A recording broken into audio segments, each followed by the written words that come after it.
Good morning, good afternoon, good evening, or whatever time you're watching this video, whether it's live, whether it's the archive, or somehow the algorithm starts, promoting down in the valley like 10 years from now, whatever time you're watching us. Welcome to another episode of the Down in the Valley podcast. My name is Edson Ochoa, one of the co hosts of this podcast that talks about RGV FC. And this week, we've got positive news to talk about as we talk about this past Saturday's. I don't know, I'm forgetting my days. It's strange. This past Saturday's 1-0 victory over Phoenix Rising. Just wanted to invite you, everybody that is watching right now, be sure to give this video a like, be sure to share with all of your friends, and be sure to participate in the YouTube chat or Twitch chat or even on Facebook chat. We will be receiving any questions, comments, concerns, any, you know, back and forth, banter, hot takes. We will be reading them when we have an opportunity live on the show. We really appreciate all of y'all's support and, of course, your participation. Tonight, Jacob unfortunately had to work a tournament, but today we will be having Ray Silva of South Texas Border Sports on the show to help us talk about last Saturday's game. So let's go ahead and bring him on and everybody say hi to Ray. How's it going, man? Hi, Edson. How are you? How's everything going? I'm doing pretty well. A little bit tired. It's been 4 days straight going to the gym at 5 in the morning. It all catches up to you, but tomorrow's gonna be my rest day, so I think I should be fine. But honestly, pretty happy about last Saturday's results. How Ah, about sa- you? Same here. I was elated that somehow, some way, we were able to hang on for that 1-0 victory at home versus a very good Phoenix Rising side. But Saturday, I just felt like I saw a different version of that. Like, even with their man advantage of that second half, it just didn't seem like the proper Phoenix Rising side that I was expecting to see.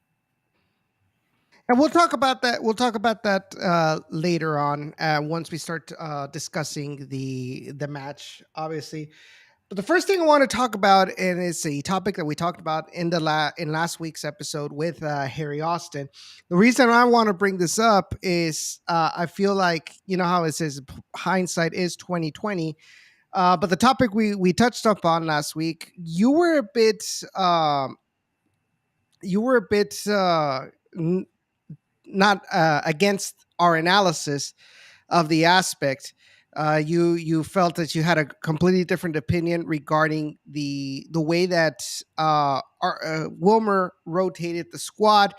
I know Harry and I mentioned that that it was a smart move considering that in this game against Phoenix you were going up against a direct rival for one of those few last playoff spots. But with this past result, Ray, has your opinion? What was your opinion if you recall? And has that opinion changed after this result? I'm I'm a fairly I feel like my opinion shouldn't change from the San Antonio match, knowing that you played derbies to win them. You don't want to get cute and try to surprise your opponents. I mean, you already know each other's tactics as coaches. Mm-hmm. Personnel wise, yes, that can change differently. That can change a whole lot. But I just feel like this game was a little bit for the taking, just kind of like show that a stamp of authority that, hey, we too can play with the big boys if we really decide to. And and at this stage of the season, I feel like every point would be valuable. Had I been happy with the draw, absolutely. But the results, it was very different, and therefore I cannot change of opinions of a match. Because it's a derby. I mean, you don't want to throw away the numbers, but the numbers tell you one side of the story, and for as long as there isn't a coach that disagrees with those numbers, I mean, they're going to be there. It's going to show you what the history of the derby has been, and will continue to be for the time being. So you feel that that you still would have gone with the main squad against San Antonio and probably a rotated squad against Phoenix. Yes. I mean, you try to play with your best possible team. And what I mean by best possible team, you don't want to wear out all your top guns. No, you have to. Had I accepted 8 changes? No. 6, yes. 5 for sure, but all the way up to 8, nah. I mean, you take points from where you can, because if you have Hmm. that mentality, like, if I go into this place, I know I'm going to take a loss, but how is it that I'm going to go down with a loss? Am I going to go down with the loss that shows a 3 or 4 goal difference, or am I going to go with the loss that, hey, we gave it a go, we took an early lead, like it did happen with the derby, and you kind of fell short at the end. I mean, it took them a span of like what, 20-25 minutes at the most to turn that game around. Hmm. So I that's why I kind of feel like you at this point RGV FC has to be in a mode where get results where we can, how we can. So let me ask you a question. Let's assume that Warmer decides that the lineup that played against Phoenix Rising, which was your starters, your typical starters, against San Antonio, and the squad that played against San Antonio played against Phoenix Rising. How many points would you have expected from that? 4, 4, Which one would have been the victory? Phoenix.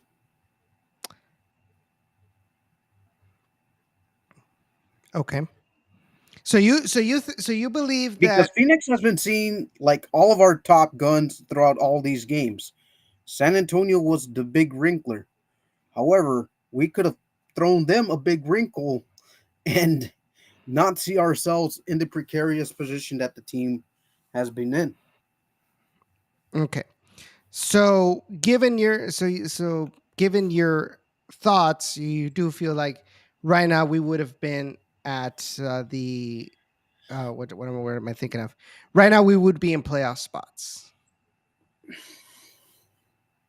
Yeah, because Okay. if that's the team's goal is to backdoor your way into the playoffs or get through the playoffs, I mean, every possible point counts.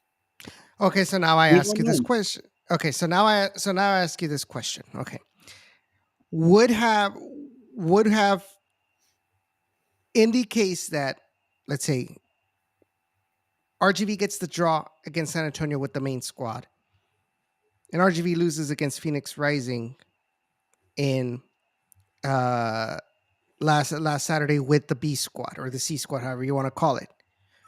Do you feel though that it would have been a bigger gamble going with your thinking compared to what Wilmer decided, or do you think that despite the circumstances, the B team would have still had enough to get the victory against Phoenix Rising?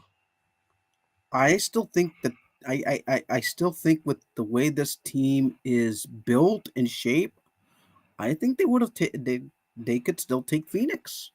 Now, would it surprise me if they play Phoenix on the road like the way they did against San Antonio?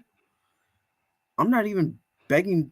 I mean, for sure, I'm firing for a draw, because at least you would have to play your 18 defense and bring in your bench midfielders and forwards for this game. I agree with you on that. I agree with you on that. I do think that I think against Phoenix, going with the defensive lineup that they did against San Antonio was a huge gamble. And let's be honest, it really didn't. It They didn't let in the goals that I would have thought they would, considering all the changes. But I still feel maybe against Phoenix, those mistakes that they were making, that they made against San Antonio, I think it would have maybe cost them more than against San Antonio. But I just thought it was curious to see what your thoughts were on that. Give yourself an opportunity to explain the your thoughts, because I thought it was interesting, considering the fact that obviously, Yeah, I for did see me, that like I when they got mentioned, too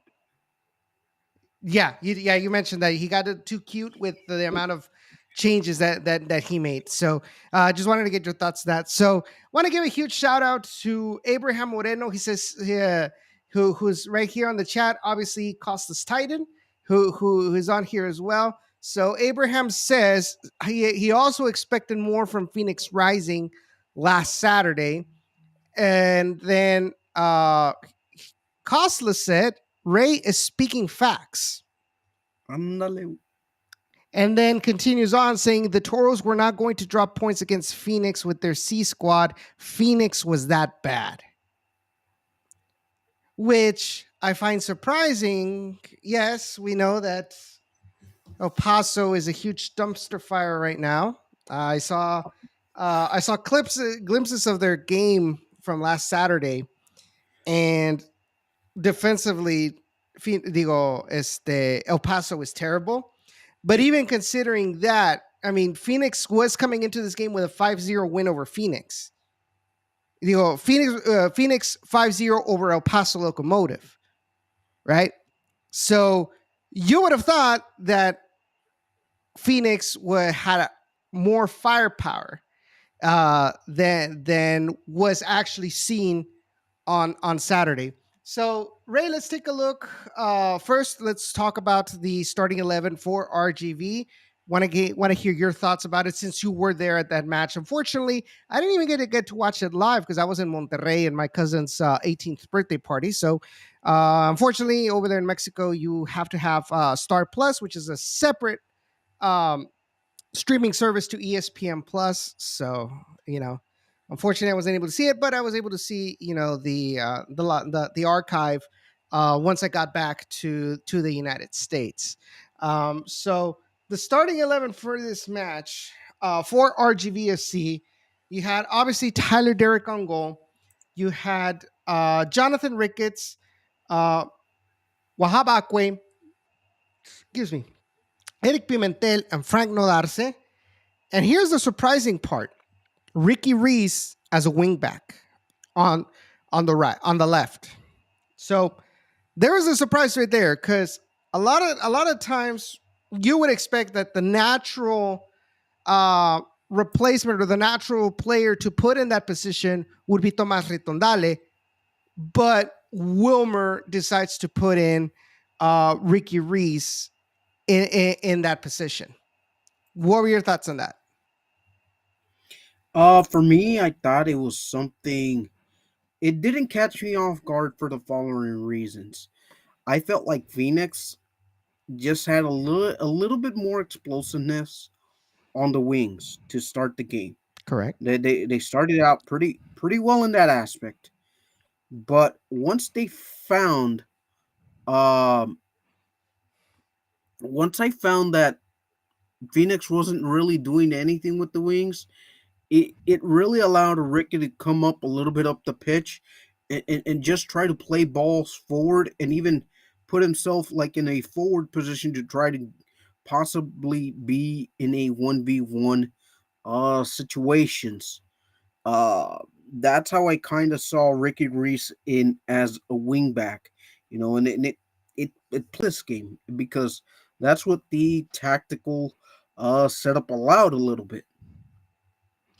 Yeah, I just thought for me, and I know he talked about it today in the press conference, which you were present virtually as well, Ray. Um, I don't remember if I think it was Shadow that asked him the question about him being in that position.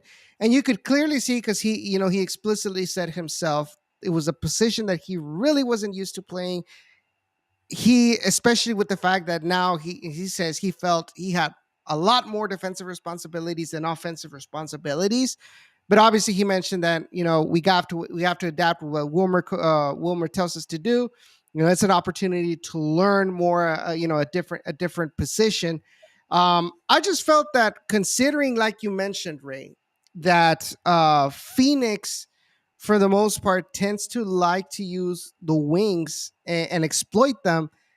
To me, it felt like it was risky to put in a player that is not very defensive oriented to try to defend those defensive players. I don't know what you guys think about that, but to me, I thought that was my only question. That was my only concern about having Ricky as a wing back. Obviously, offensively, it helps you a lot because uh, what those wing backs, I don't know whether it's Tomas Ritondale or Jonathan Ricketts on the other side, or we even saw it against San Antonio with Cole. Remind me Coltrane. his Cole Sagan. Coltrane. Yes, I don't know why I blanked out on his last name. Um, we saw that as well, where the wingbacks go out, help out on the attack, try to find maybe an early cross, or a cross in general, maybe even an outside the box shooting opportunity. And so having him up there was a good asset to have.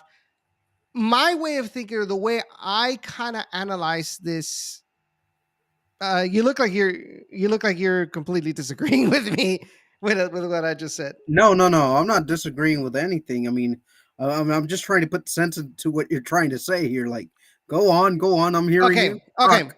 So my Whole and frame. this isn't really a an analysis of what happened in the match, but this is my interpretation out of, guess what, in theory, having Ricky Reese out as a wing back could do. And that is, when you have an offensive player, and let's say RGV has the possession of the ball or has opportunities where your wing back goes up to attack, well, that forces the opponent's either the outside backs not go up and help out in the attack, or even their wingers have to come down and help defend against your wingbacks coming up on the attack. And so when you have an offensive player, that is pretty much on the prowl, you kind of force these midfielders or wingers to not be too free to go up on the attack, and much less their outside backs.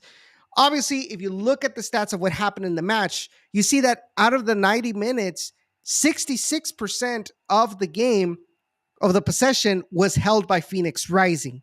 So in practice, it really did not go like what I thought would go with this situation, but somehow it worked for Wilmer.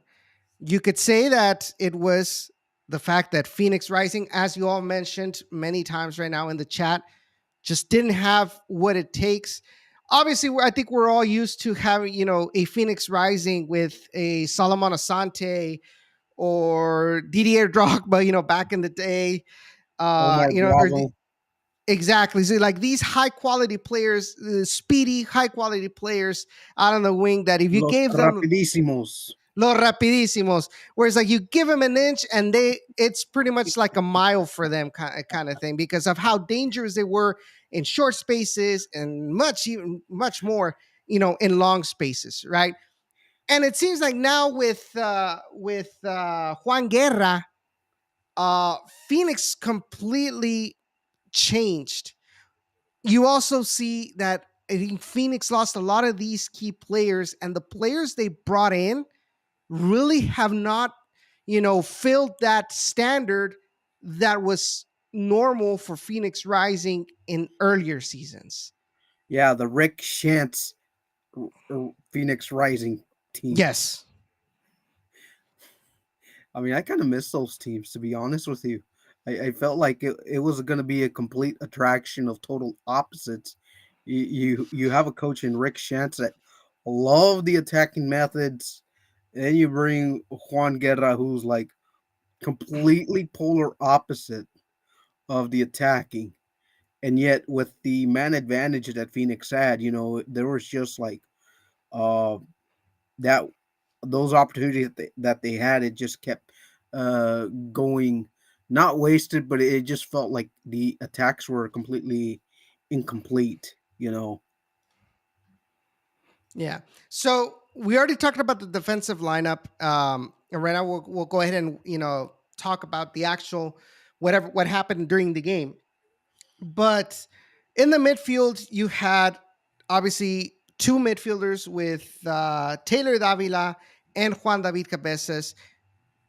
Could you say that Taylor Davila has pretty much grabbed onto the role of that box to box midfielder? Yes. Because it really, like, you look at this, okay, two midfielders. How many times have I said, guys, how many times have I said throughout this season, with Juan David Cabezas, you cannot leave him with the sole responsibility of defending the midfield, because he's not young anymore. He doesn't have the speed to cover the whole width of the field. Now, when you have Juan David Cabezas and Taylor Davila alongside, with Taylor Davila being a little bit more freer, like I mentioned, that box to box midfielder, it really helps out Juan David Cabezas to take command of the midfield. He doesn't look that lost. It really doesn't look, whenever he's got company, it really doesn't look where the other team like really like controls the midfield, where they like most of their plays are coming in through the midfield. Biggest example I guess you can think of, or the most recent example to me, was Andrew Carlton with Las Vegas Lights. You looked at that. If you looked at the game, especially in the first half, uh, you could see where Andrew Carlton was receiving the ball, but he had so much space to run with the ball, figure out what he wanted to do. Why? Because Juan David Cabezas just wasn't able to keep up with him by himself.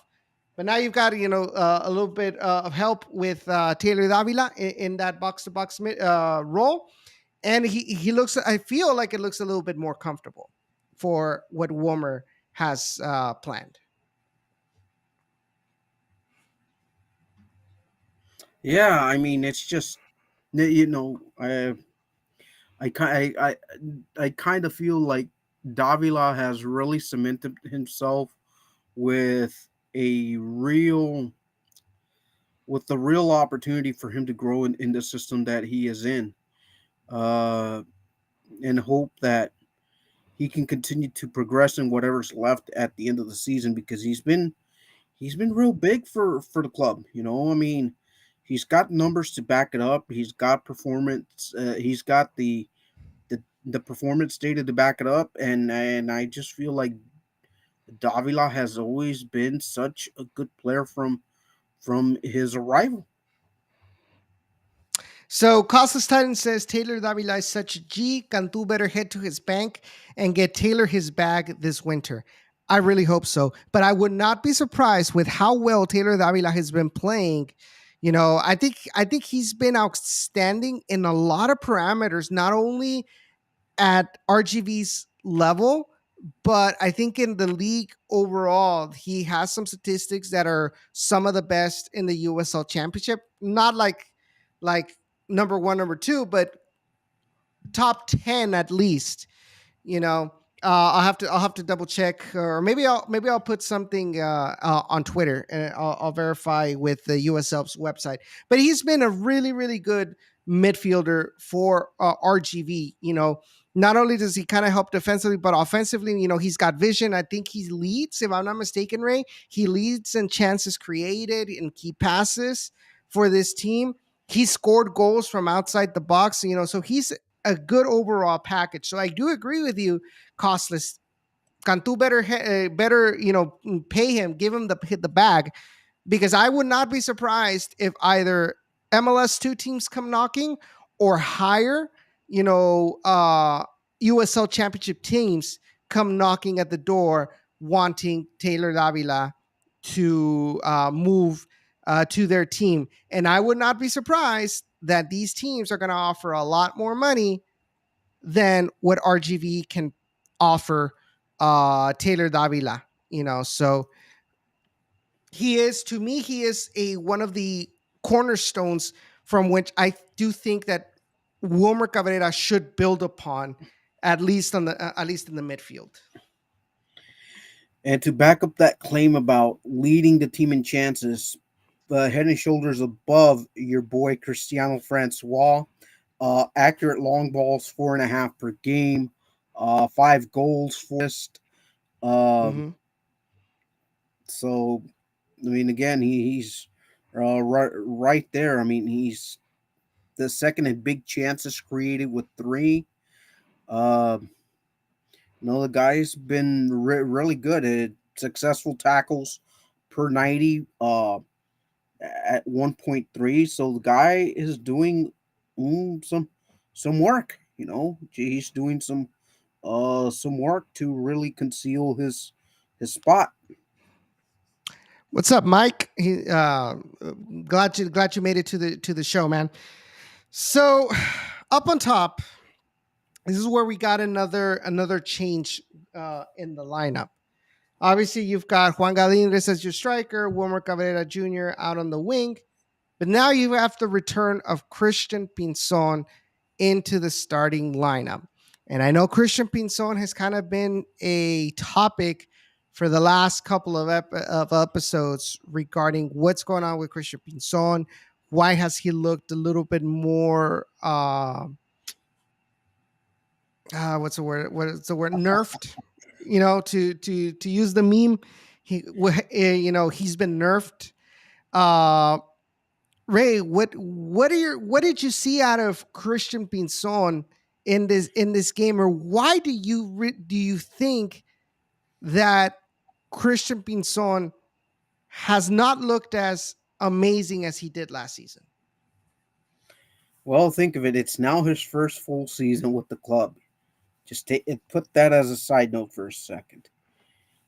Second, he is coming off a little bit of a layoff. Okay, and I feel like part of the reason why the we haven't seen the explosive Pinzon that we've seen over the years or over the last 2 seasons. I think he's been more about uh I just feel like wherever he's been placed on the field, whether it be attacking wing on the right or left or being the focal point center, I just think for him it's just like, where can you place him better with? I just feel like he plays slightly better on the left than what he does on the right when Mm-hmm. Galindres is up in center. And and yes, Mike, I know Francois is not the one. We get it. I understand you. I laugh and loathe your comment at the same time. But I just feel like with Pinzon, it's just now like, what part of the park will he gel better with? Because now you're running out of chances, you're running out of games, and we have yet to see that one big spark, that one big game. He's shown some flashes, yes, but has he shown that big spark? No. So I just feel like Pinzon, I think his best positioning would be on either side of the wings. It's just my general observation on that. I think so too. I think we've seen the best of him out in the wings. Unfortunately, it just seems like to me, Christian Pinzon. I've said it many times on the show. I think Christian Pinzon is struggling from just he doesn't feel confident in himself after that injury.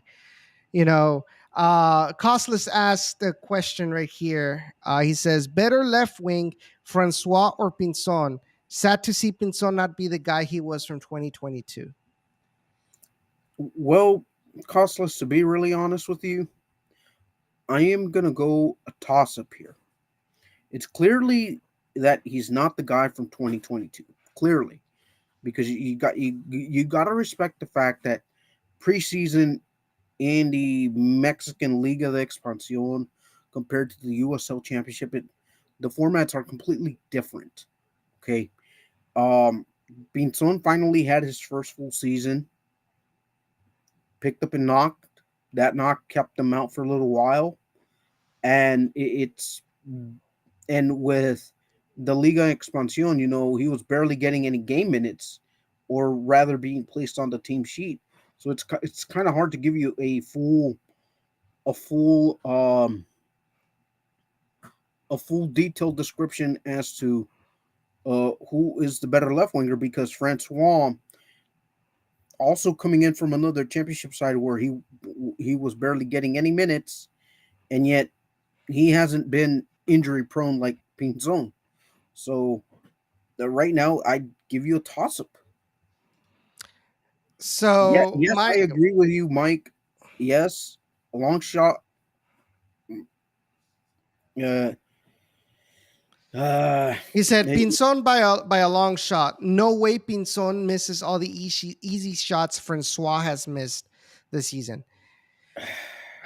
Unfortunately, so this is we have to be a little bit honest here.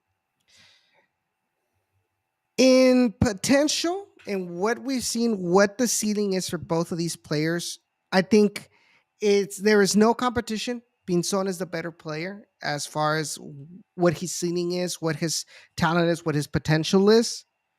But as far as what they have done right now, despite all those misses, despite all of the um, issues that we have with Francois that I've mentioned ad nauseum on the show, whether it's the amount of offsides, like you mentioned, easy, what's supposed to be easy tap ins being missed by Cristiano Francois, but yet Cristiano Francois does have assists, does have a couple of goals. he has chances So created. chances created, even though he misses them, but that's neither here nor there. But the point I'm getting at is who is generating more for your offense? Let's not look at individual statistics regarding Cristiano Francois. Right now, who is generating more for the team? Clearly, that's Cristiano Francois. Now, if you give me Wilmer Jr. versus Cristiano Francois, the pendulum clearly goes towards the way of Wilmer Jr. But right now, for X or Y reason that you want to call it, Christian Pinzon is not performing. But what does he need? He needs minutes. He needs to have the opportunity to play, play some minutes, get his confidence back, and then maybe he can return to being the Christian Pinzon we all loved back in 2022. This isn't a thing where like, oh, let's just forget about Christian Pinzon. He needs an opportunity to get past those ghosts that are in his head or whatever might be the reason that he isn't performing as well as he did back in 2022. He needs to be given an opportunity. Today or on Saturday against Phoenix Rising, Warmer thought it was his opportunity to kind of help with his confidence. And that's how you bring him. But as I mentioned, right now, as far as how they're performing overall as a team, how much they're contributing to the team, clearly Cristiano Francois, despite all the gray hairs that he has made me, discover, right now he's the better performing player over You should Christian at least Pinzon. have a total of 7 gray hairs, Minimum. Minimum. minimum, minimum, Yeah. and I can hardly see any of them. So Abraham says Pinzon has played a handful of games and scored at least one goal. Francois has played a majority of the games and scored one. I agree. But how many assists though? Rave, you can help me out. How many Four, assists? four assists. Four assists, right? So he's not generating goals, but he is creating opportunities to score. Obviously, when you put it in the balance, how many minutes has he played? What has he contributed? Okay, clearly, Cristiano Francois is not the player that we need, right? But at this point, when you want, you want the team that gels the best, there's something about Cristiano Francois that somehow is still more adapted to for the front three, whether it's Galindres, whether it's Frank Lopez, whether it's Wilmer Jr., et cetera, et cetera, et cetera. Christian Pinzon, like you mentioned, he hasn't gotten minutes. Maybe he's not 100% from his injury. We don't know exactly, but he isn't getting the minutes. And when he does get the minutes, they're short minutes, and you really don't see that what we saw from 2022. Like I said, how do you fix that? Give him more opportunities. The only way that Christian Pinzon can leave his woes behind, or his help his confidence, is getting minutes. With one opportunity that he has, where he has the confidence, to dribble past an attacker, generate an assist, or generate a goal, that's going to give him a confidence who'll say, hey, you know what? I think I'm 100% of my ankle, or whatever place of the foot that he got messed up against Austin FC 2. I'm okay. I shouldn't worry anymore. That's all it takes for Christian Pinzon to get back to that Christian Pinzon back of 2022, right? So in that aspect, like I said, Christian Pinzon is right here. Cristiano Francois is kind of over here as far as potential. We already know Cristiano Francois is a player that it's more down. It's more down than ups with him. The only positive season that he has had was that season back in 2017, if I'm not mistaken, right, Ray? With the Miami FC. Yeah, correct. Mike says, Francois is good to get the other team tired. Other than that, crickets. Costless says, Francois has great assists. And then Abraham says, we need Pinzon back 100%. He'll make a significant difference on the team. I agree with that. My dad says, Francois is used as the strategy on a starting lineup. I think that all goes back to, like Mike said, him pulling Henry Martin and tiring the opposing players. Costless says, Francois shares co-lead of assists for the team with 4 with Davila. Francois has 25 appearances, while Pinzon only has 11. So there's that regarding Christian Pinzon. Now let's talk about the actual game as it happened. So, Ray, I mean, obviously you were there. How did the game, pan out for RGV? It was the first half went well until Dynamo version of Juan David Cabezas decided to show up. It was all going well till Dynamo Cabezas showed up.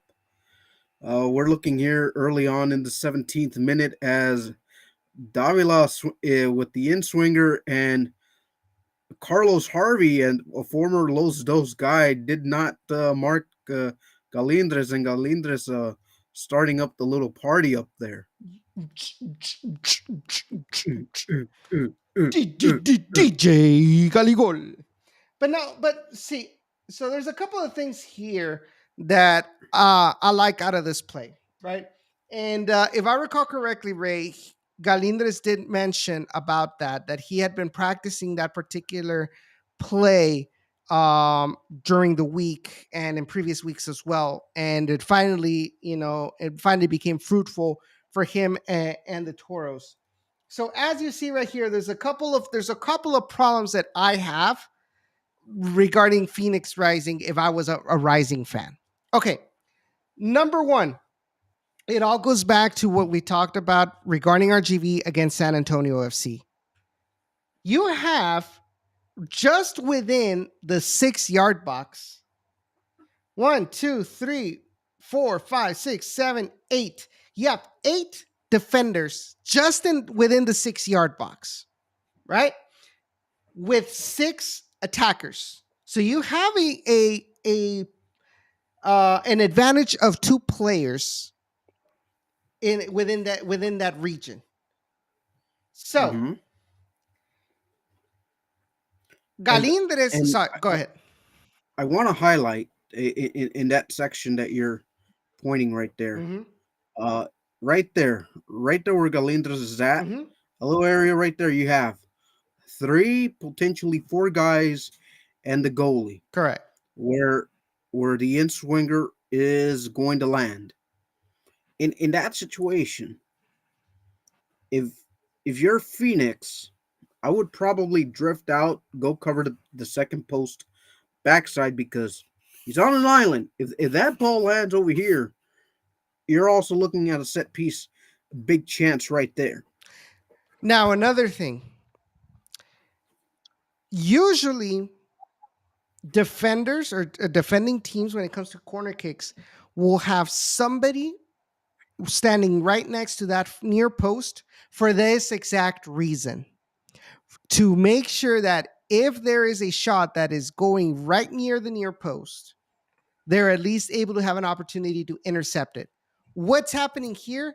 Nobody's marking nobody, right? None of the defenders are really marking anybody. They're all just standing there in that area. I think the only one that you could say is the only 2 defenders that are closely marking somebody are these 2 right here that are at the border of that 6 yard box. But nobody followed Juan Galindres, and that's just great vision. But not only Juan Galindres, but also Taylor Davila to put that ball perfectly where Galindres was going to be running to. So nobody follows Juan Galindres, who I'm assuming was running from here, from in the middle of the box, makes the run towards the near post, gets to where the ball is, and just deflects it into the back of the net right next to the near post, where in theory there should have been a defender from Phoenix Rising defending this particular scenario, except that nobody was marking anybody, nobody was taking care of the near post, and obviously Rios Noble with a defender right in front of him, maybe even blocking his view. Rios Noble, there really was there. He really didn't react to that shot, and I think even if he did, it would have been really, really hard for him to get a good touch on that ball to be able to deflect it out. Closest guy to Galindres was a former Los Dos man and Panamanian international Carlos Harvey. Hmm. Just to note on that Phoenix Rising defender, I mean, a little bit of a poor defending piece right there by Phoenix to just open the scoring for RGV FC and probably the only goal, the lone goal of the game. So okay, so I think this is at the moment where Taylor Davila um, gets a touch on that corner kick. So you've got this guy right here, pretty much fighting with Jonathan Ricketts, like right in front of the goal line. This guy that's in front of the goal, I'm assuming he is the player that should have been responsible for Juan Galindres. And when he does, you see that Carlos Harvey, if this is the player that you say, Yep. Carlos Harvey just react rather than him going towards the ball. He waits for the ball to come to him, and obviously Juan Galindres, with that momentum, is able to intercept that ball. And there's nobody covering the near post, so that was a very, very easy goal for Juan Galindres to put into the back of the net. Just terrible defensive disorganization from Phoenix Rising, which Harry warned us about last week when he was talking about the Phoenix Rising and the preview to this game. And the second opportunity right there that just goes off. I mean, what an opportunity right there. That re-header Wilmer. by Wilmer. Wow. Just what a way to just keep that sequence alive there. Yeah, definitely. But you know what? One of the things that as I was watching this game with my dad, or once we got back, one of the things that I was telling him is, is that Wilmer really has improved on his vision with with trying to generate some opportunities for the team. Now he looks very confident. He looks very participative. Like he is aware of his surroundings, and if he sees somebody that's in a better position, he's gonna try to find them. Whereas before he was a lot more timid, which is which you could say was normal considering back in the beginning, when he was here, he was what, 17, Yeah, 18, 16, 17 years 16, old. 17 years old. So he was a young guy, right? But now that the more minutes he's getting at the USL Championship, now that he's back, now that he's been, his years in college, he's getting all this experience, and you're really starting to see a better Wilmer Jr. that is very helpful to Wilmer's tactics. You can see right here, when he receives the pass, let me move my thermos out of the way. Where he receives the pass from Ricky, yes, he doesn't have a somebody marking him close, but the angle at which the ball was coming from, the cross was coming from, it was a little bit too far ahead for him, and obviously his height doesn't really help. So the best thing that Wilmer decided to do was to cross it back with his head towards the far post, and unfortunately, Christian Pinto just didn't give it enough power in that header to be able to get past the defender and Rio Snobo. But yeah, that was another clear opportunity from RGV in the first half. Absolutely, and I kind of felt like RGV had the Phoenix had more opportunities, but the clearer ones went to RGV's way. As you Mhm. see, one of the first of two saves there by Tyler Derrick, in which once PA announcer Tony Farina announced that there was free jumble jacks, I think there was like a small celebration that everyone would be getting jumbo jacks across the stadium. Terrible header by Stenberg too. Yeah, I mean, the like I said, Phoenix just in the first half, I felt like that was like their better chances came in the first half rather than the second because they just felt like they I mean the opportunities that they build up they just couldn't have enough.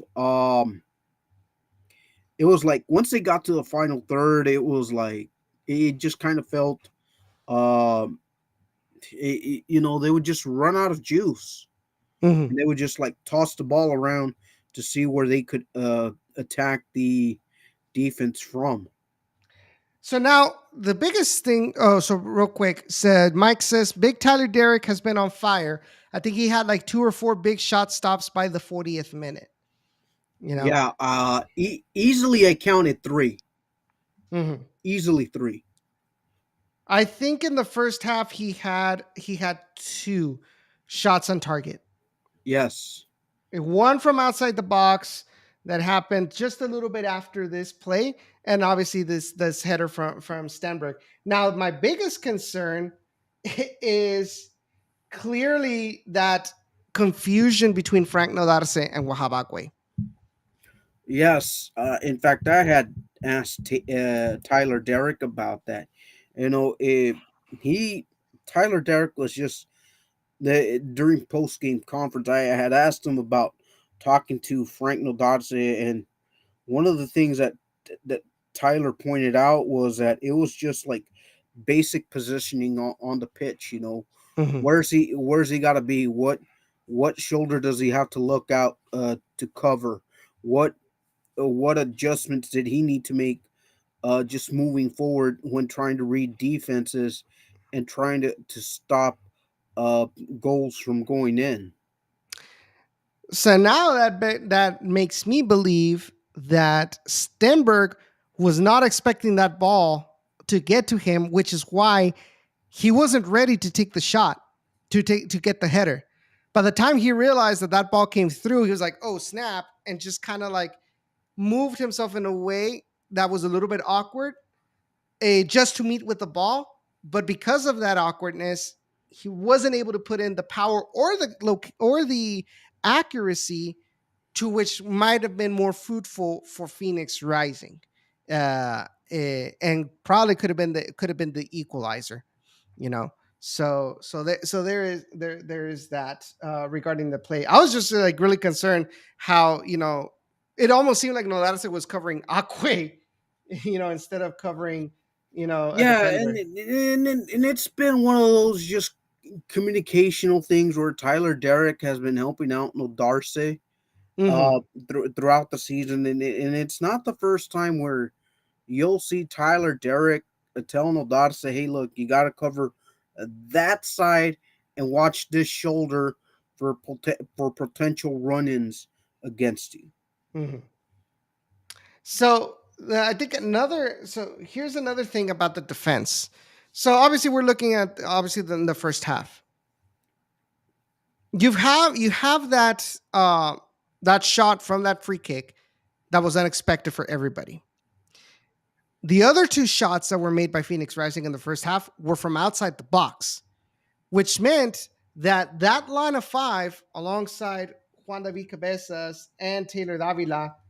Like if you look at this play from Njoma, you could see clearly the line of five right here, and then you've got Cabezas and Davila right through the middle.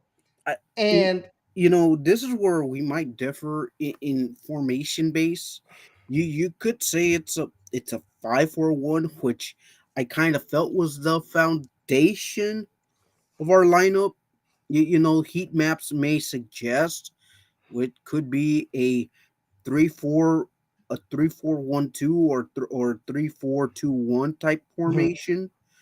Um, Yeah, I mean, I see where you're talking about where it kind of forms like a 5-3-2 type of formation. yeah, but I think I wasn't really talking about specifically formation per se, but Yes. what I was talking more about is the fact that the defensive tactics from RGV were able to limit Phoenix Rising in a way, at least in the first half, in a way that they couldn't get past that line of five and gets some opportunities inside the box. They were so hunkered down of waiting to see what Phoenix Rising can do, and they were able to close down the spaces that the other two opportunities outside that free kick were from outside the box. This one, like I mentioned, by number 23 of Phoenix Rising, which is Manjoma. So you could see right here the shot really had no power, went straight towards the goal. It was too far away for it to be much danger for Tyler Derrick, but that was all because the defense was able to hold it down in the back. It wasn't giving them, the space to be able to break down and get some opportunities inside the 18-yard box for Phoenix Rising. And then there you go again. One big opportunity, big pass which cut through two defenders, and I thought that opportunity would have was gonna be the second goal. I really Mhm. did think that would have been the second goal, and this was prior to that red card, or at least the opening yellow card. I mean, Mhm. just what a chance there by Galindres in that opportunity. And once again, we see another example of the improved vision from Wilmer Jr. Yeah, Just the way that he plays the ball, that he was despite having two defenders on him, he was able to see that Juan Galindez was by himself coming in through the other side. Maybe the ball might have gone a little bit too far away from Galindez, but the idea was there. Other people would have probably just kept it by himself, tried to dribble to find Juan Galindez, but Wilmer was actually able to loft that ball in between those two defenders that gave the Galindres an opportunity right in front of goal. Unfortunately, didn't go well for Galindres. He could have probably scored been celebrating a brace against Phoenix Rising, but the opportunities were there, even though they were a little bit scarce as far as shots on target. the idea was there, and you could see that Wilmer Jr. has improved in that aspect to generate these chances for his teammates. And then so obviously now let's talk about, okay, you, because you just brought it up, Ray. Juan David Cabezas. Um Oh, there is, so as we're looking at another play, this is another counterattack led by Wilmer Jr. that Galindres, takes the shot directly for Rios Novo. So they were generating some opportunities. Now, okay. So this is where we have to talk about, I want to say a little bit more seriousness, right? Juan David Cabezas gets his first yellow in the 43rd minute. Yeah. Okay. And it was and it then that deserved a yellow. That really did. Correct. Okay. So next play in stoppage time, which we'll see, which I'll put right now. So at this point, you already have a yellow, right? Then you do this type of foul right in front of the fourth official, which technically the fourth official isn't supposed to tell the referee about any fouls, but clearly, And it's right when there you in have a front of yellow, Wilmer too. exactly. But the point I'm getting at is you already have a yellow. Why are you going in like that? You're coming in your way. Let me put that play again, just so I can show you. Okay.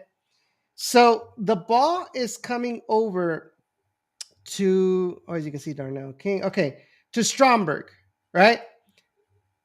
Stromberg gets to the ball first and clears it out. And you go straight for the ankle. You can argue that it wasn't accidental, which I can probably give you that. It wasn't his intention to put the cleats on Stromberg's ankle. But I do think that there was no need to go for the ball like that, considering the fact that not only was it you in the vicinity, but also Wilmer Jr., especially when you already have a yellow. So now you put the team in a situation where you are a man down for a whole second half, and you are the captain.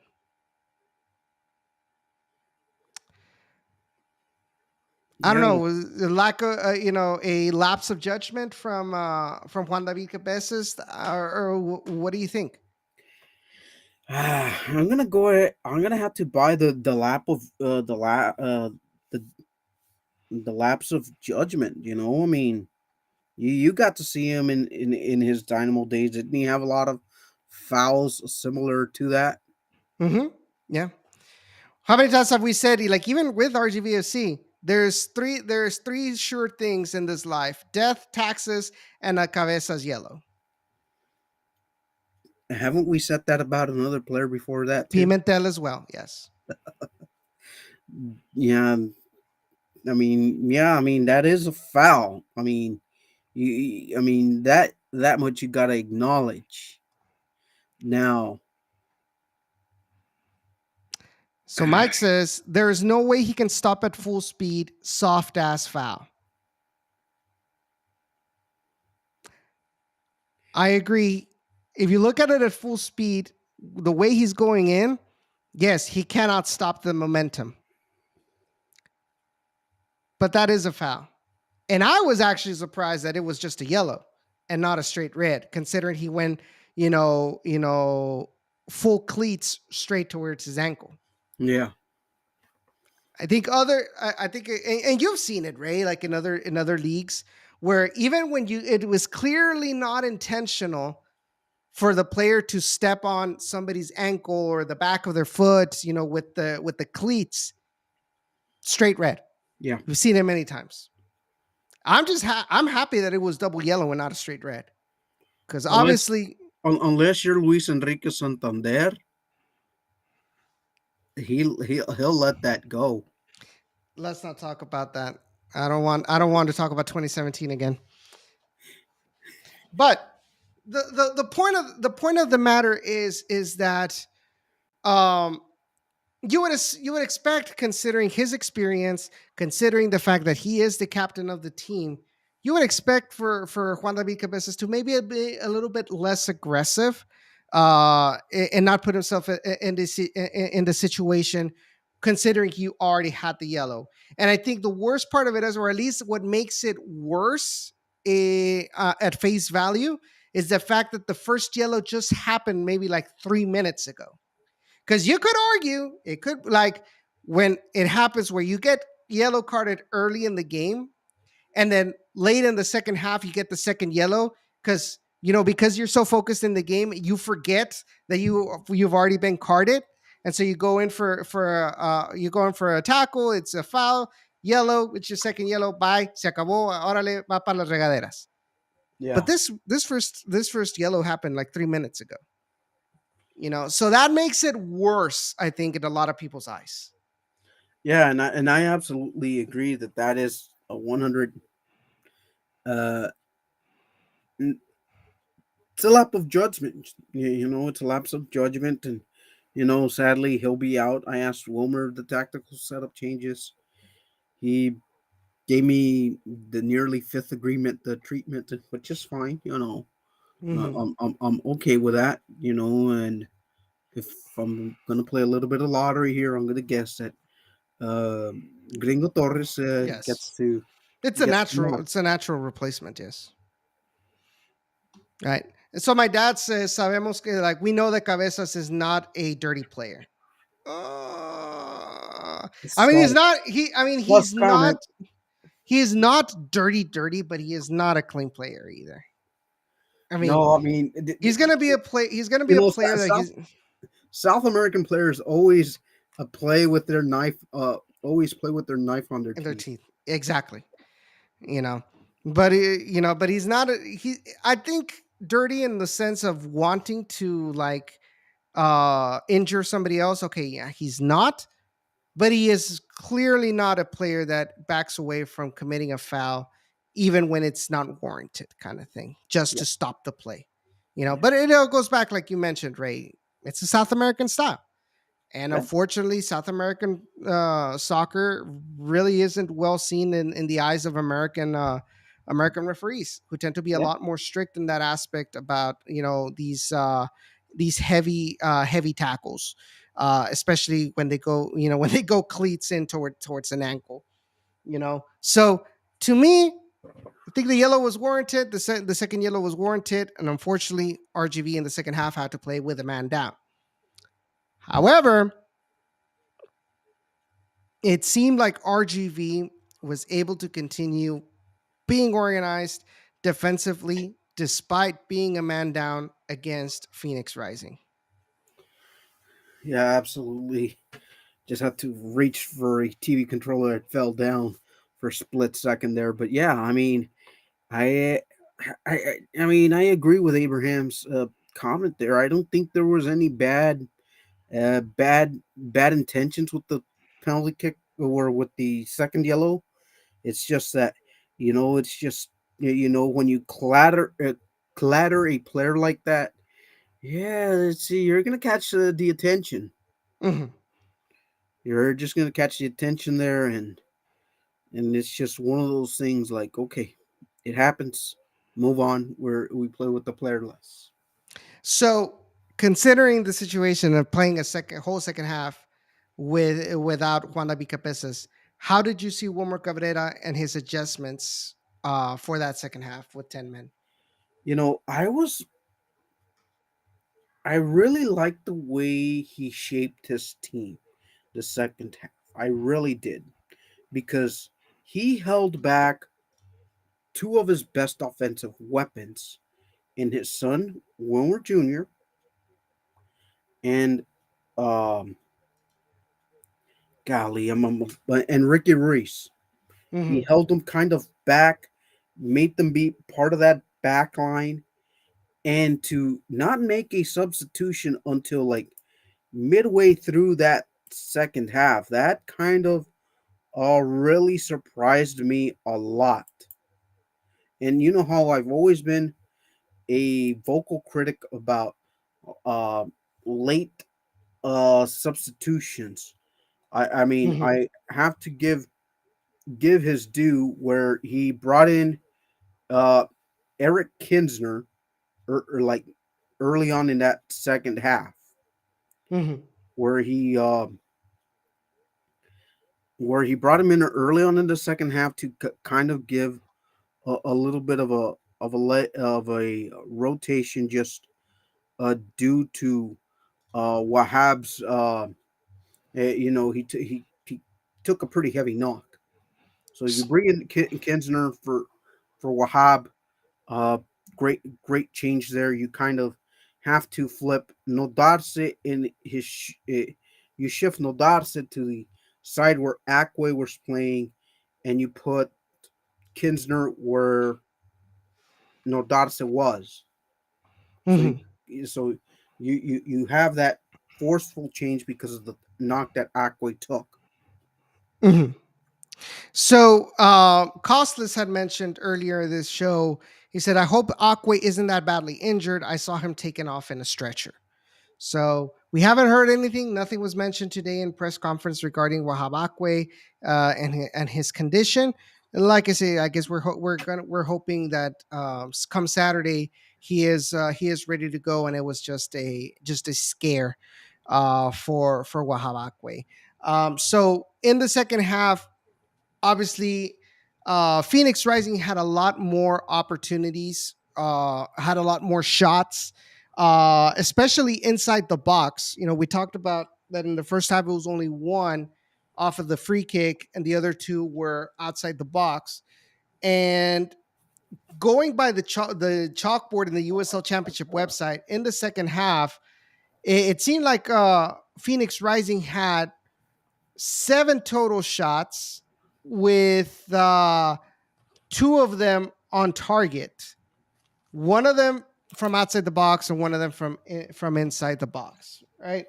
So, but even then, you know, RGV had some opportunities to once again make it 2-0. So this is the first one. This is the one. This is the long shot, or actually no, beautiful back pass from Juan Galindres to find. Let me see who that was. Ricketts. Oh, beautiful back pass trying to find Ricketts. Ricketts with that shot that goes straight to Rios Noble, and unfortunately, Galindres just wasn't able to react correctly to that rebound. And for the record, Rios or Rocco Rios, probably the most expensive goalie according to Transfer Market. Just tossing that out there, Hmm. tossing that out there. The most expensive goalie in the USL Championship, somewhere with an valuation of like 500,000 or 400,000, Didn't he come from Atlanta United too? something like that. Because I heard that he was. I remember when he was in Atlanta United too. He was highly regarded as like one of the biggest young talents in the goalkeeper position for Argentina. Yep. And you would always see that, you know, with Atlanta United too, he was always eating a lot of goals. And that's the thing though, like even with Phoenix Rising, you know, he has a lot of saves. I think he's one of the top shot stoppers in the USL Championship. But unfortunately, when you got a leaky defense that just keeps barraging you with opportunities, you're not a super keeper. You're not Superman. You're not gonna stop everybody. So you're not gonna stop every shot. So unfortunately, you know, Rios Novo just got the bad end of the stick with a terrible defense from Phoenix Rising. It's just a shame though that, and I know Wilmer talked about it today. Like we got to finish these opportunities. He was talking that one of the things that needed to improve was the goal conversion rate. You know, Yeah, and you I saw it right mean, here. yeah, and I was there in that part of the presser where he feels like that department has improved so much that it's not showing on the score sheet. Hmm.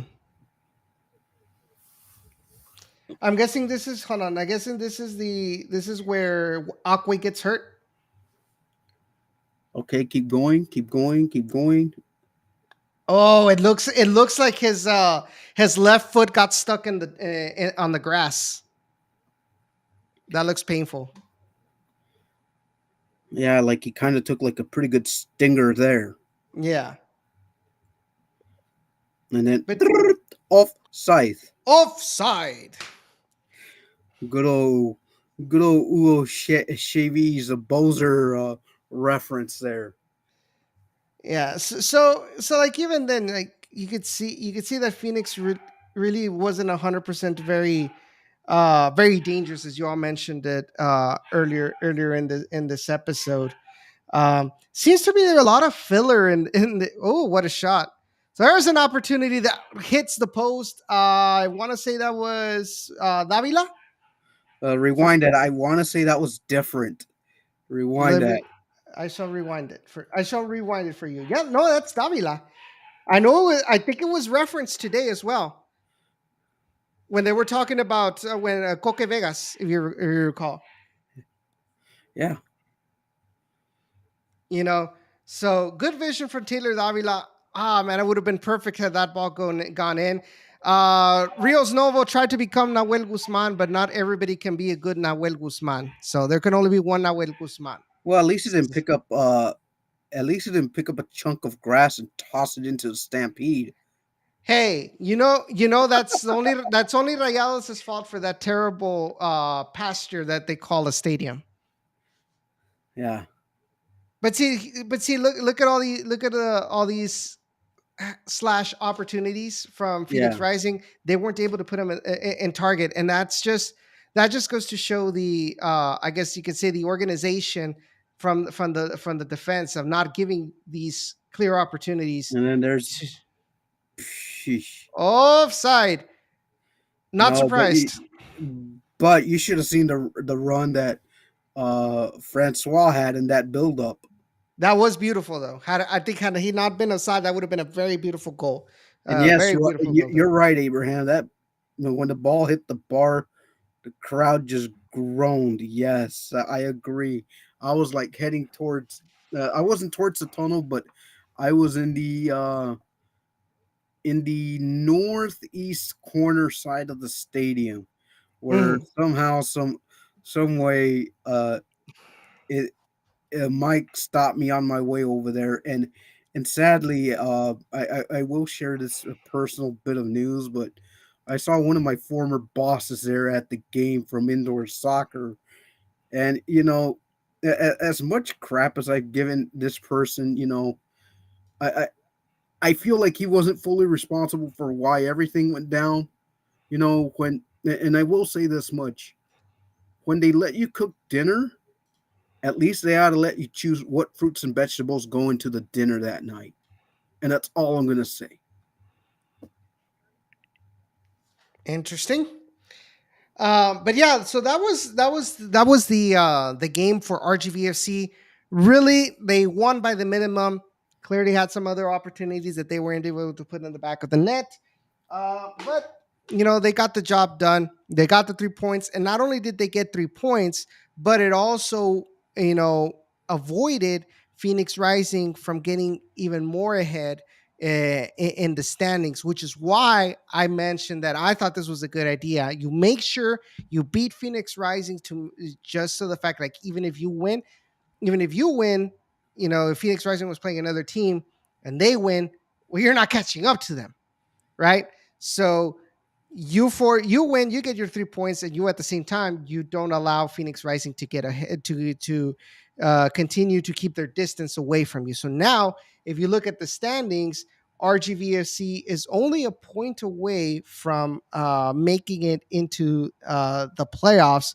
They are currently, if only this thing would load up, they are currently in ninth place, 1 point behind El Paso Locomotive, who is on a free fall currently in the USL Championship. All of the last 5 games, El Paso has lost. Considering that this is a team that was, I want to say they were at the top of the Western Conference, if not second place earlier this season.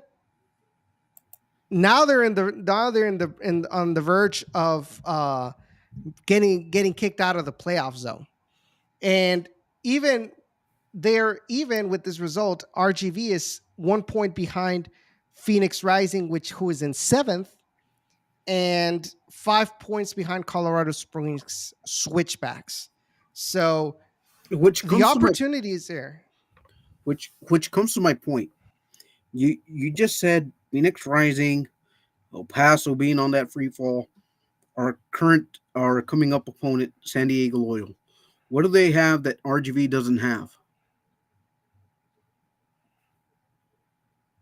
A game in hand, Okay. which is why that San Antonio loss looks that much bigger, and which is why I feel like Okay, I uh, see what you mean. Yes. if you go back and be trendy on the road and play for draws, they're not going to hurt you as much as they will a loss. Now, just keep in mind that now San Diego Loyal, they're sitting in fifth place, a 6 point difference right now. Hmm. It's just a 6 point difference between fifth and ninth. Just Okay. 6 points. Hmm. Now, you want to look up a little further up the table, it's nine, but it's right there. I mean, if the Toros really want to put themselves in a, if you want to have that mentality of just getting in, fine. But as a common fan, I'm trying to look like, hey, what can we do to get a home game? I mean, crapshoot. I mean, Orange County and Oakland, they're 9 points off. The more points we scalp off these playoff teams that are ahead of us and not lay down for Las Vegas, the Hmm. chances will be there. The chances are there. Hmm. I mean, yeah, fine and dandy. We get into the playoffs. They, yeah, sure, that's cute, bro. But I want a home playoff game. I Yeah, mean, I'm honestly tired of the times that we've been, well, outside of 2016, but the times that we've been in this new generation of Toros, that we've been in the playoffs, they've all been away matches. yeah, yeah, same here. I mean, it's right there within, within reach. It's there.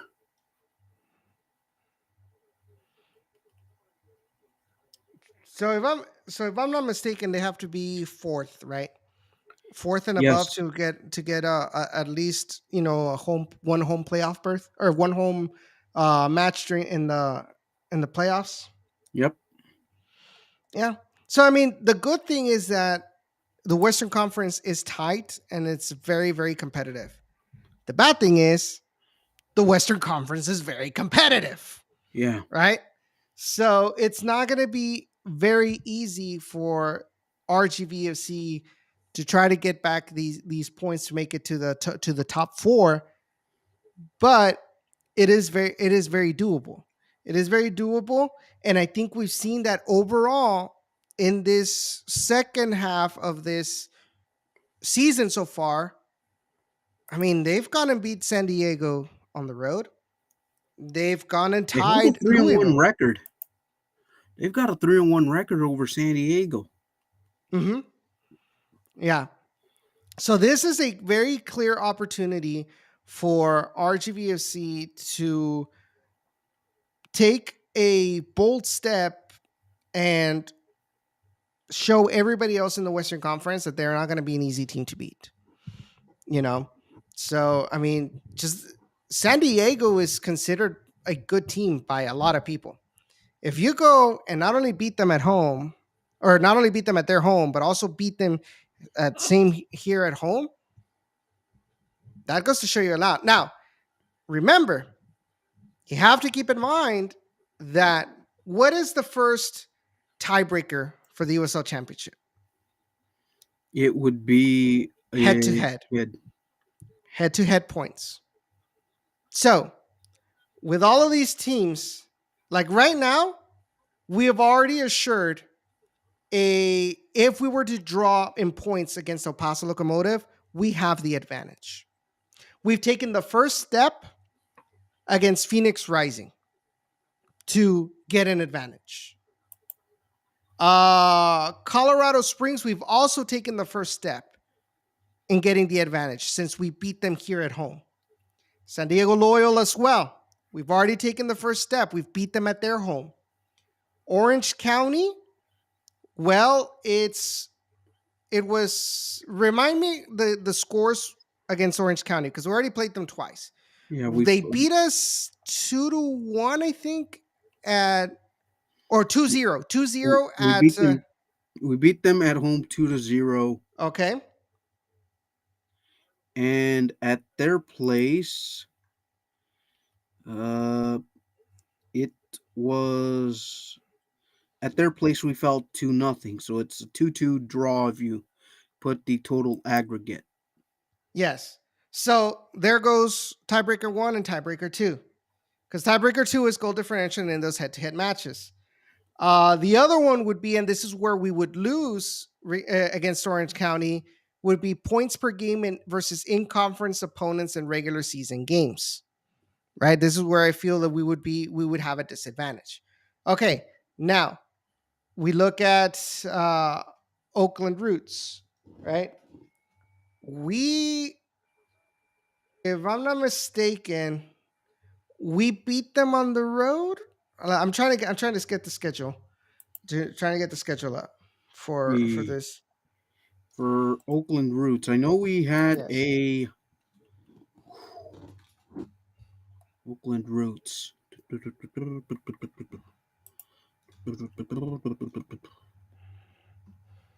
Oakland Roots. We had a 1-1 draw at home with them. Mm-hmm. 1-1 draw at home And then we beat them 2-0 at their on the road. place. Yeah. So we have an advantage over Oakland Roots, Yep. right?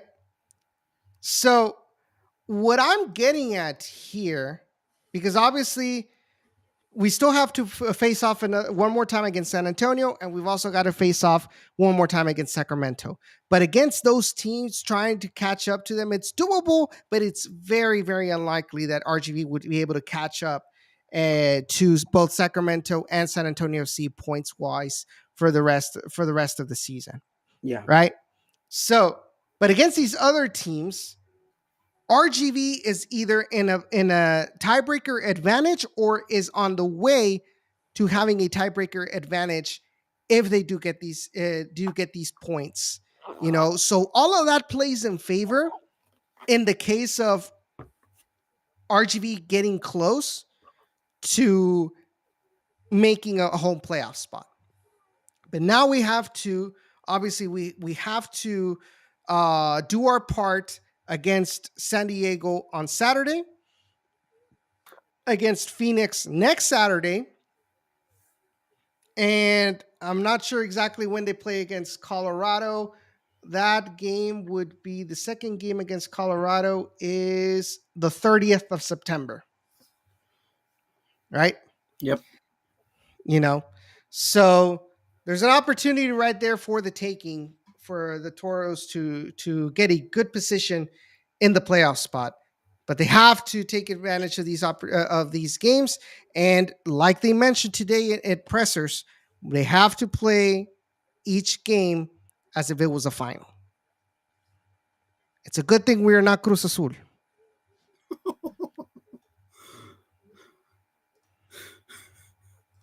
But having said this, Ray, Okay.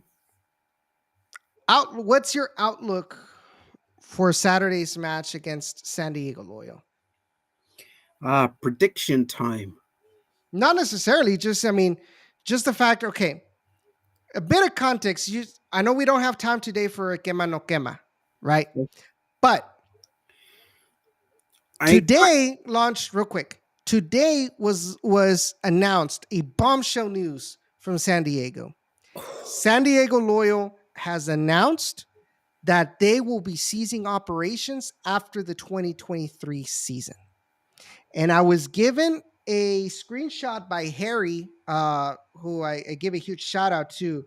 I want to say this is an excerpt from the Athletic, who talked about this situation, And it says here San Diego still has 10 regular season matches remaining in 2023, with its next game scheduled for Saturday, August 26th at Rio Grande Valley FC. Four of those 10 will take place at Torero Stadium. One source indicated that the club was deliberate about informing players of this decision at this time to give them a chance to find a new club situation if so desired before the USL's roster freeze in mid September. The sources knew of multiple players whose contracts are guaranteed through at least the 2024 season. Hence Kyle Adams. Kyle Adams to Louisville City. That is correct. That's why I was like, man, that was so out of left field. I was not expecting Kyle Adams to move to Louisville. It's a good step up, but it was unexpected. But now it all makes sense because from what I heard from people that were in the know of the situation, some reporters from San Diego, this was a long time coming, and a lot of people are saying yes, this is largely, in fact, due to MLS to San Diego. Yeah, I mean, right now they're just trying to absorb whatever fi- financial losses that's going to be coming their way. I mean, would I like to see RGV take one player? Yes. Do I see it happening? No. Look, let's be Uh, honest. Right now, RGV would be window shopping. Salesman goes up to them, "Hey, how can I help you?" "No, thank you. I'm just looking," kind of yeah, thing. yeah. Right now, I And I mean, guess we just answered. I guess we just answered Abraham's question. Do you think that Toros will acquire anyone from San Diego Loyal? I find it highly unlikely. yeah, I find it highly unlikely too. I mean, right now, I think Wilmer's kind of set at the moment with his roster, unless there's like, uh, I mean, unless there's a Mike's comments. Wow, 50 Cent window shopper playing in the background. Camden Riley um. is on his way. Really? Oh no. Oh god. Really, Please don't. Mike? Please say psych. Please say Please say psych. psych. Because if I see you Saturday, I'm just gonna walk past you and just say, you know what? Right. Even You know what? Abraham is like, oh no. No, honestly, no. Let's be honest. Okay, Camden Riley. I really hope if he does come back, I hoped he learned while being with San Diego. But man, you know how they always say second parts are never pretty, and the first part was pretty bad to begin with regarding Camden Riley. Yeah. You know, I'm trying to find here the let me just give me an opportunity real quick to find the communications from the USL Championship regarding San Diego. Now, Mike, you have to be trolling. You are. Now, look, let's just pretend he's high as bleep right now, and just like read his comments, and just move on. So so you're saying that Wahab is going to be out injured? Is that what you're trying? Is that what you're trying to say, Mike? Is that what you're insinuating? Do you have physical proof that he's gonna be oot? I don't know. The more I think of it, the more I'm like, no, no, no, please. I hope Camden Riley coming here doesn't work because I already have enough gray hairs as it is. I It don't should be want a any minimum of more. 7 gray hairs. Yes, and that's just with Cristiano. Look, I have gray hairs from Cristiano Francois, and I've got another 10 from Aliu with the Houston Dynamo. Oh my god! If it wasn't enough to be mad at Cristiano Francois for not finishing his chances, I have the same thing happening with the Houston Dynamo with Aliu. Oh my god! Like I don't need any more frustrations, man. So anyway, so the USL Championship did release a statement regarding uh the San Diego Loyal, and it says The USL announced today that it will transition the franchise rights held by USL Championship Club San Diego Loyal SC's ownership group after a viable near and long term stadium solution in the market did not materialize. The club has announced that 2023 will be its last season in the league. In the coming months, the USL will provide more information about the transfer of the franchise rights. And everything else is just blah, blah, blah. Some quotes, the fact that that Loyal became a globally recognized brand and very competitive, yada yada yada.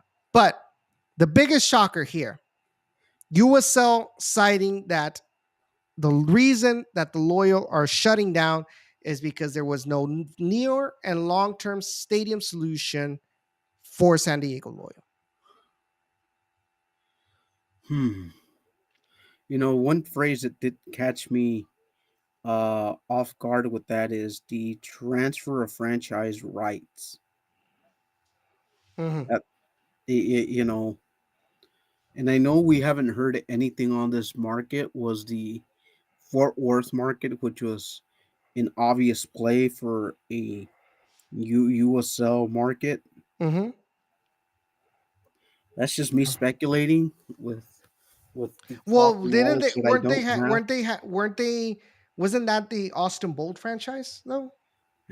Could be, but you never know. I Because mean, as far as I know, the franchise moved to Fort Worth okay, from Austin Bold. F in the chat. So yes, so that has now I've heard rumors that supposedly Fresno is trying to come back. Maybe not the Fresno Foxes, but they want to give another try to another Fresno team. That's where some of the rumors that I've heard. But this was before San Diego Loyal's utterly premature demise, right? Yeah, who had that on their bingo card? Nobody did, honestly. Well, I didn't have it.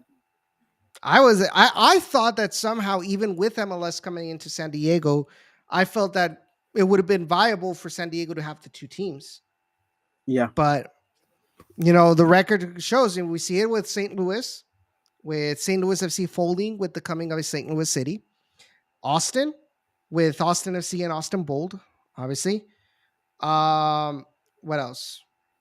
We're seeing it with San Diego, and it's just not a good look, right? Where because of MLS coming in, a team disappears, and the worst part of it is, it's a team that had built a strong community with the city. absolutely, You know, and I honestly feel like the the camaraderie of USL cannot be replicated in MLS. absolutely. Yeah, you're spot on with that. With those comments, I mean, I just feel like uh, what was built there, you just don't see any other replication of it. Unless there's like a sudden turn of events where Landon Donovan just becomes part of that MLS group, Mhm. and after this, Well, after apparently they were trying to convince for the MLS ownership group to not acquire, but at least make the loyal ownership group a part of MLS to San Diego. But apparently they refused. yeah, From what I heard is that the whole point of San Diego Loyal was to move that franchise or move that team to MLS. yeah, But this new billionaire came in out of nowhere and acquired the franchise rights from MLS, and that pretty much rendered San Diego, ruined their plans, and now they're folding, you know, yeah, and it's just a shame how, unfortunately, the way soccer works here in the United States, it's a very fierce competition of cannibalism from where the franchise the markets are very tightly contested, and unfortunately it's not like in Europe where multiple teams can exist in one market, even if it's from different divisions. Yeah. It just isn't that way. It's just the way MLS works. It's it's almost like I don't want to say it's a monopoly, but it's they have so much power and obviously financial stability by the way MLS works, that they do all they can to kind of like ruin, Chokehold. yeah, chokehold the market. Yeah. And unfortunately, that's what it is. Now, I bring all of this up because, I mean, you've got this bombshell of news where now all these players, they have this news of, oh, you have nowhere, you don't have a team for next year. And so you've got all these players that they have families, they have obviously they bought in houses or something, especially those that bought long-term contracts or have long-term contracts. And now that you're being told, yeah, you don't have a club next year, now Yeah. you have to go in and find somewhere else if you want. And it's like, and all of that really affects you negatively. So I don't know how much that is going to be a factor coming in this Saturday, but it is a factor that we have to take into consideration, because we all know, and we've talked about this here on the show, the mental aspect of the game is very, very strong, sometimes even stronger than talent alone. Yeah. I mean, look, I will say this much: if it can happen in San Diego, it can happen anywhere. I mean, just look at OKC for a second. I mean, they've been without a team for a little while now, Hmm. and that's just because they weren't facing the same competition that San Diego was. It just Correct. became a one of those deals where they just lost control of their stadium issues, and there were some liability concerns, and the ownership just didn't want to deal with it. And now it's just like, okay, like, what do they do now as a market? And now San Diego has to deal with uh upper league competition. Reno as well. Yeah, Reno as well, and soon after, write it down somewhere, Las Vegas. Hmm. Las And it could Vegas. be and it could be us in the future. We never know. Yeah. So it's a topic that nobody wants to discuss. I don't want to discuss it either because it's just so depressing to think that one day we can, for whatever reason, we can lose this beloved franchise here in the Valley, or even San Antonio. I mean, there were rumors that apparently SSNE was trying to sell the franchise or something like that because they wanted to focus 100% on the Spurs. So even the champions, for a while, they had this uncertainty of whether this franchise was going to continue because of the fact that now their MLS bid is gone thanks to Anthony Precourt and Austin FC. You know, but Ray, when it comes to the game on Saturday, how much do you think that's going to be effect, or do you think that that is going to be something that is not going to be taken into consideration by the San Diego players? I think now they're gonna have this mentality of there's like nothing more to lose. I mean, they can go out and be champions and run the rest of the table like they want, if they have enough resources to finish off the season, and you know they can say, hey, you know what, let's do it for the city. Let's put the pressure on the MLS side to if we can win the championship here, And you're gonna set the bar. yeah, you're gonna have to set the bar. I mean, that's pretty much what's left for the loyal to do. If they want to leave out with the bang, why not try to win the whole thing and beat San Antonio along the process, and beat whoever they want in the process, and just try to do it for the city. And If not they only can, that, like even the players themselves. I mean, they're going to be playing to grab the attention from another team for next yeah, year. exactly. So this is a very dangerous scenario because it could really go either way. It could affect them negatively to the point where it's going to be where they're going to be like very unmotivated and all of that, and it's going to be easier for RGV to exploit and get another win. Or it could just be or it could, on the other hand, be motivation for them to give 120% because they have nothing to lose, because they have nothing to lose and everything to win. Yeah. In the aspect of, Now that they if know I what their future is going to look like, I mean, you're not going to have a job there next year, so you might as well showcase yourself to other teams, Mhm. to other leagues, to say, hey, you know what, this is what I've got to offer as a player. This is what we have to show for it. Yeah, exactly. You know, so but having said all of this, Ray, what is your prediction? Prediction: I think we squeak out another 1-0 victory. Okay. For this, I just feel like our goal may have to come in the second half, and just be another business like manner to win at home. And I just think is you know just hopefully walk out with another win. I just hope. Hmm. I think for me, I think it's going to be a 2-0 win. I do think that I do think that San Diego is going to be affected, maybe not that much by this bit of news, but I do feel that also RGV is going to be a lot more organized defensively. Well, we still have to figure out what's going to go on with Wahabakwe, but if Akwe is 100% by Saturday and he's going to be on the starting lineup, I do feel like with continuing using the line of five with Ricketts, Nodarse, Pimentel, and Akwe, and whether Tomas Ritondale or Ricky Reese, I think that they can be able to minimize the amount of damage that San Diego could bring into the table.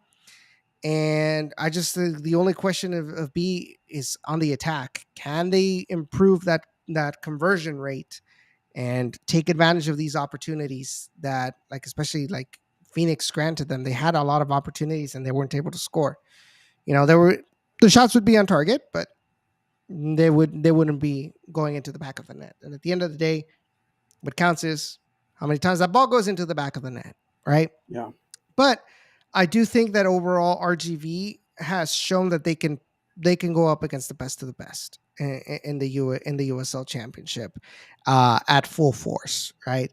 So I don't think this is going to be a game where we can say like, oh, this is going to be an easy game for San Diego, right? Because just going off by standings alone.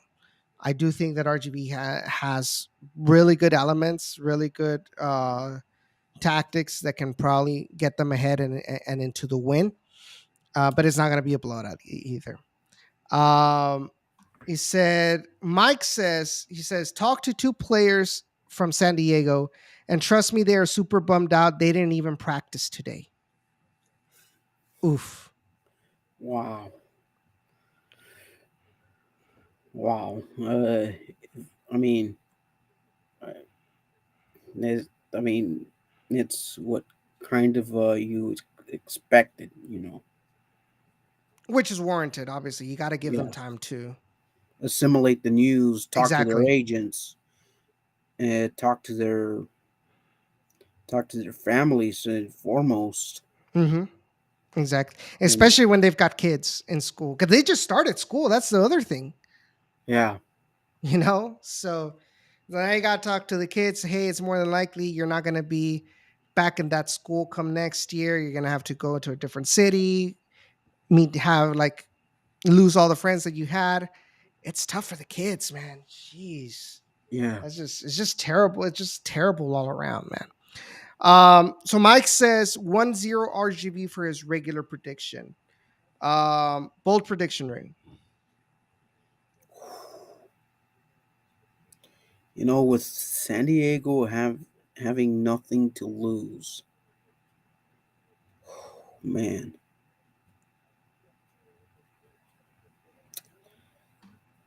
It's going to be a KG 0-0 draw. It's going to be one of those lackluster games if it's going to be a really, really difficult game to assimilate, to even break down. I will go Mhm. with the 0-0 draw. Duelo de relleno. um, And as a filler prediction, another 8 minutes of injury time. And oh by the way, God. I did show that GIF to Wilmer. He Hmm. goes, "Only us, only us." Is that what he said? Like you showed him Yeah, like the yeah, and that's crazy. That I wanted to ask him today, but I was like, I don't think so. I was gonna ask him today what he thought about the Dynamo making it back to Open Cup since the last time final, since the last time they did it was under him back in yeah, 2018. But I was like, nah, I, yeah. you know. But I think for me, my bold prediction 3-0. Nah, it's gonna be another. My bold prediction 3-2 San Diego. 3-2 San Diego. Wow, Yeah, 3-2 San Diego. Last minute goal by Camden Riley. golly! You talk about like the love affair between Camden Riley and RGV FC and Mike. I know that's his homeboy, but come on, man. So going back with Mike said, he said bold prediction 3-1, brace from the one and only Cristiano Francois. And then Abraham says 2-0 Toros win. I think San Diego is going to let the why play thought sink in and affect their game. It all goes back to the importance of the mental aspect of the game, you know. But somehow, for their sake, they have to find a way to not let those thoughts, sink in for them, because at the end of the day, I don't know if you guys. I'm pretty sure you guys have done, job interviews.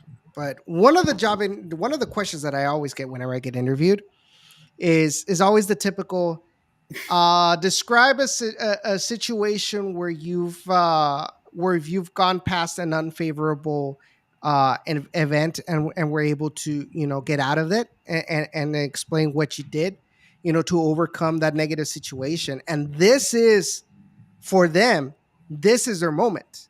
This is the moments that separate the men from the boys, you know so like Ray said, they're gonna prove to other teams what they're made of talent wise and mentally in the psychological aspect as well.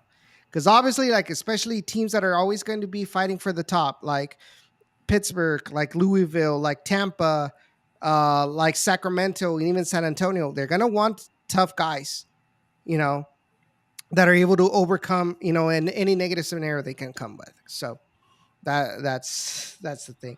Bold prediction for Abraham says 3-2 win for the Toros. Uh,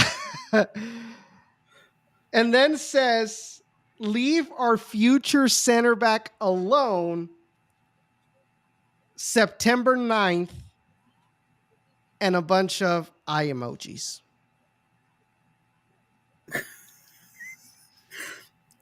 Or at least we can assure ourselves that Mike is either halfway toasted or he is just being that psychotic troller.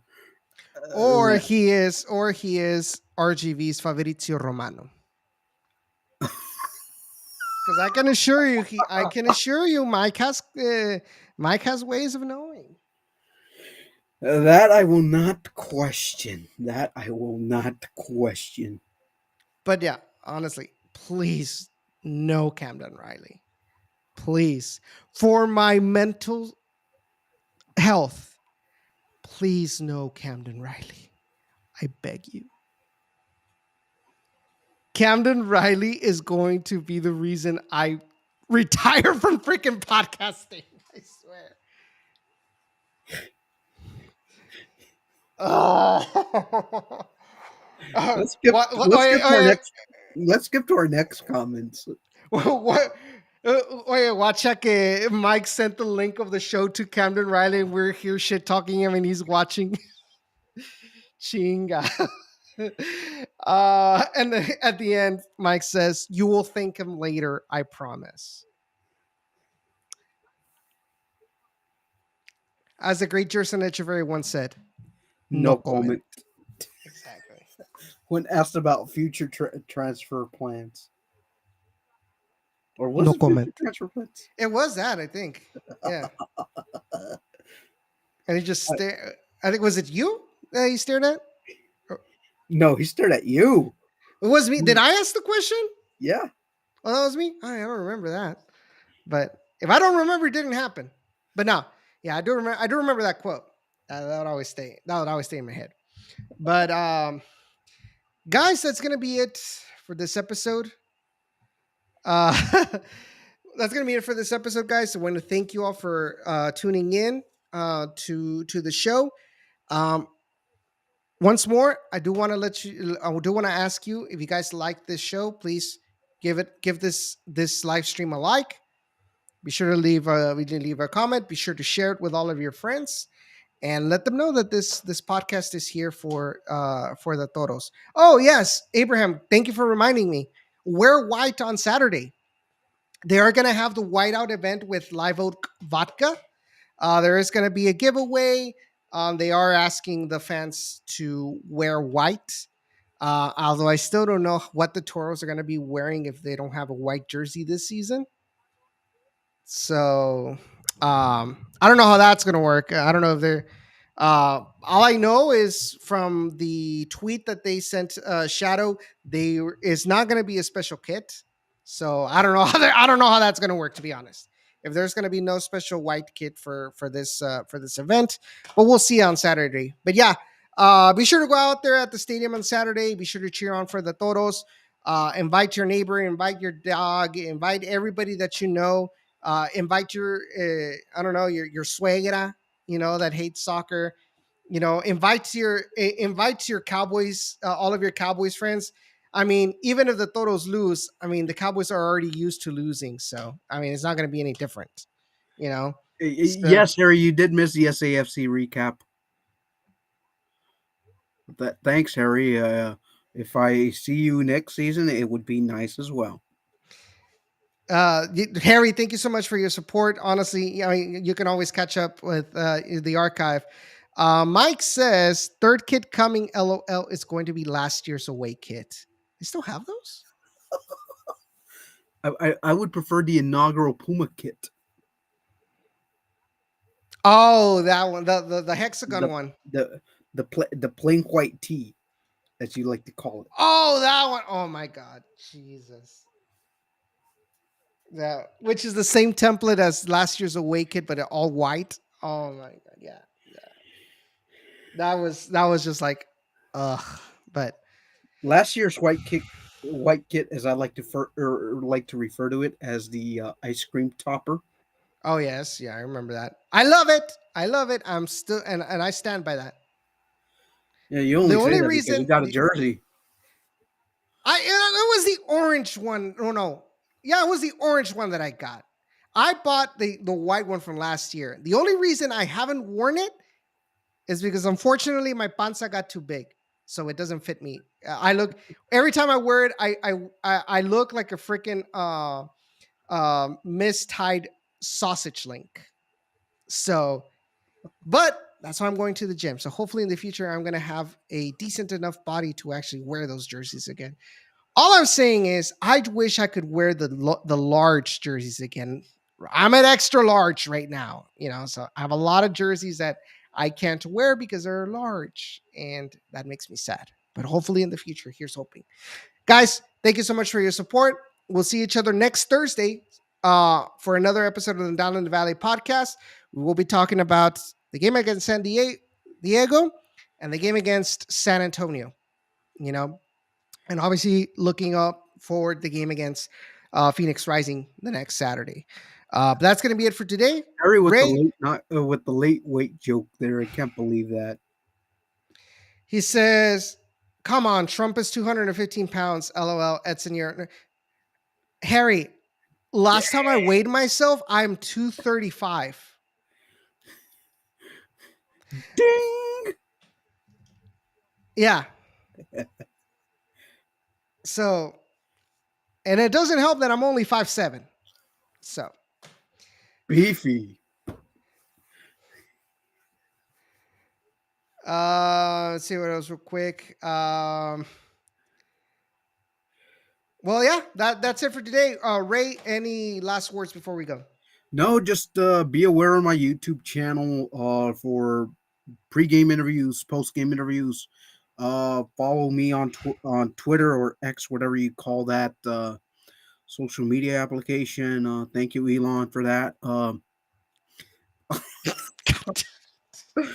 Hey, Mike has been launching fireworks today, and he has no,